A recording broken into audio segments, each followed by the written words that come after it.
Prime Minister. Արգաժան վարչապետ, շնորհակալություն ելույթի եւ պատասխանների համար։ Ես թուրք լրագրող եմ Ստամբուլից։ Ինձ հավանաբար հիշում եմ գործընկերոջս հետ մենք թուրքական լրագրողական պատվիրակության անդամ էինք մարտին։ Դրանից հետո կարծում եմ դուք գնացիք Թուրքիա, հանդիպեցիք նախագահ Էրդողանին, բայց կարող եք ասել, խնդրում եմ, թե մենք որտեղ ենք գտնվում հայ-թուրքական հարաբերությունների նորմալացման տեսանկյունից օգոստոսի 8-ից հետո, մասնավորապես ուղղեք, եթե սխալվում եմ, բայց կարծես թե շատ տեսանելի նշաններ չկան առաջընթացի այս ճանապարհին։ Հաշվի առնելով այն փաստը, որ դուք հյուրընկալելու եք մայիսին Եվրոպական քաղաքական համայնքի գագաթնաժողովը, նշաններ կան, որ Էրդողանը կարող է գալ մասնակցել այդ գագաթնաժողովին, համեցեք։ Հարցի համար եւ ուրախ եմ ձեզ կրկին տեսնել Հայաստանի Հանրապետությունում։ Տեսեք, տարածաշրջանային առումով հիմա Հայաստանում կա մի բացառիկ իրավիճակ։ Այդ բացառիկ իրավիճակը հետեւյալն է, որ մենք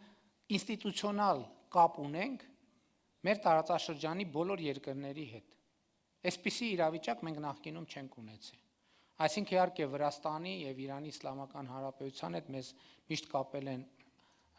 եղբայրական բարեկամական կապեր, բայց Ադրբեջանի եւ Թուրքիայի հետ մենք երբեք ինստիտուցիոնալ կապ չենք ունեցել։ Հիմա նորությունն այն է,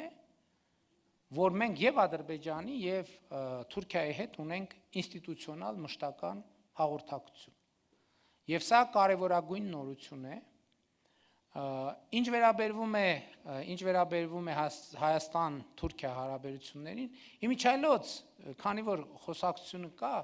եւս այսպիսի մի նրբության մասին եմ ուզում խոսել, ցույց տալու համար, թե սոցիալ հոգեբանական բանաձևերը փոխելը երբեմն ինչ մեծ դժվարությունների հետ է կապված։ Ինչ նկատի ունեմ։ Օրինակ, միջև հիմա մեր խոսույթում, հայաստանյան խոսույթում, այդ թվում ես երևի չնկատելով շատ հաճախ օգտագործում ենք հայ-ռուսական հարաբերություններ, հայ-թուրքական հարաբերություններ, հայ-ադրբեջանական հարաբերություններ, որը չի արտահայտում այն բովանդակությունը, որի մասին մենք խոսում ենք, որովհետև հայ-թուրքական հարաբերությունները ուրիշ բան են,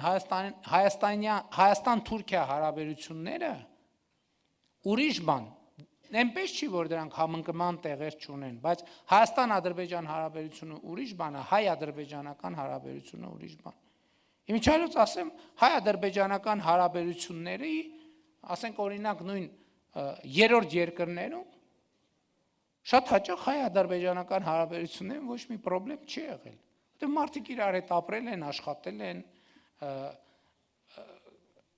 երբեմն ընկերություն են արել, իրար հրավիրել են, բայց Հայաստանի եւ Ադրբեջանի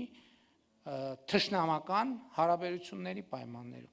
Վերադառնալով Հայաստան-Թուրքիա հարաբերությունները իմ կարծիքով գտնվում է ճիշտ ուղու վրա։ Դուք հիշում եք, որ ձեզ տված հարցազրույցում ես ասել եմ, որ իմ գնահատմամբ Հայաստան-Թուրքիա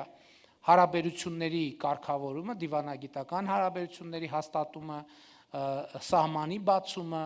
ժամանակի հարց է, եւ ես վերահաստատում եմ դա, որովհետեւ մենք գտնվում ենք ճիշտ ճանապարհի վրա։ Այստեղ խնդիրը արագությունն է ճանապարհը անցնելու։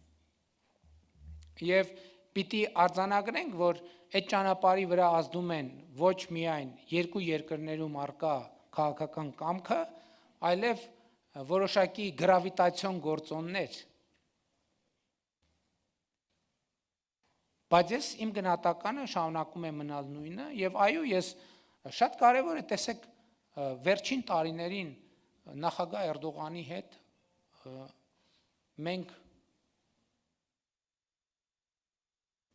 շատ հաճախ ենք հանդիպում։ Ես երկու անգամ Թուրքիա եմ այցելել, ընդ որում վերջին անգամ, առաջին անգամ աշխատանքային այցով երկկողմ ձևաչափով աշխատանքային այցով եղել եմ Թուրքիայում եւ այդ այցը շատ հաջող եմ համարում եւ այո, այդ այցի ընթացքում նաեւ նախագահ Էրդողանին հրավիրել եմ մասնակցելու 2026 թվականի մայիսին Երևանում կայանալիք Եվրոպական քաղաքական համայնքի գագաթնաժողովին։ Ես ճիշտ չի լինի, որպեսզի մեկնաբանեմ Թուրքիայի նախագահի այցելելու հնարավորությունը, Պարզապես կարող եմ ասել, որ պաշտոնապես հրավիրել եմ եւ հույս ունեմ, որ այդ հրավերը կընդունվի։ Տիկնայք եւ պարոնայք հաշվեց